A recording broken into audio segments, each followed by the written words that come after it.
The most anticipated earnings releases for the week of September 18, 2023, presented by Earnings Whispers. It is an even lighter week for earnings this week, with 19 companies currently scheduled to report, but only 15 with analyst coverage and earnings estimates. With a small pool of companies reporting, there are still 4 high-dividend stocks scheduled to report. The iShares Core Dividend ETF, DIVB, has essentially traded with the broader market since reporting earnings, but sentiment is back near its high for the year. While it is a small percentage of the ETF, KB Home, General Mills, Darden Restaurants, and FedEx could impact the ETF. Of those 4, only KB Home is also in the Russell 2000, along with 4 other names.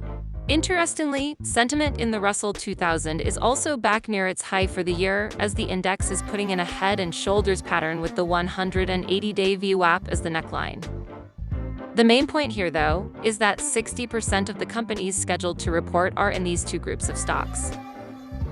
Sentiment is at a high for the year, and earnings estimates have been trending higher throughout 2023.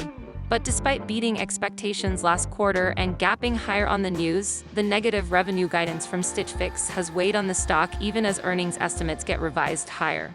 This weakness has the stock nearing the sub-$3 level going into earnings on Monday. Last quarter, AutoZone beat expectations, but results measured just below neutral for both the short term and longer term, primarily due to lighter revenue.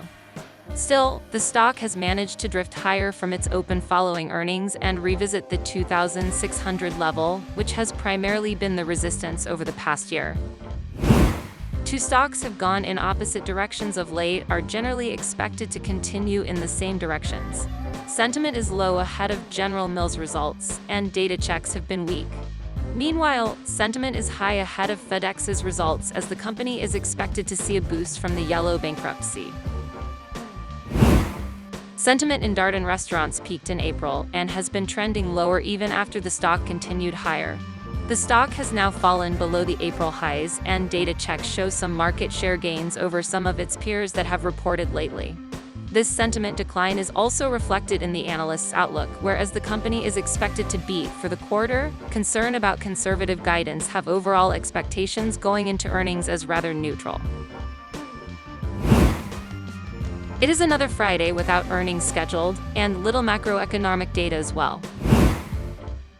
Option traders are pricing in the biggest move for the week coming from Stitch Fix. The stock has averaged a 9.4% move on earnings, but a 21.4% move is priced in. This chart shows the price reaction on earnings with the shaded portion behind it indicating the implied moves prior to earnings. Over the past several years, only last quarter did buying volatility pay off.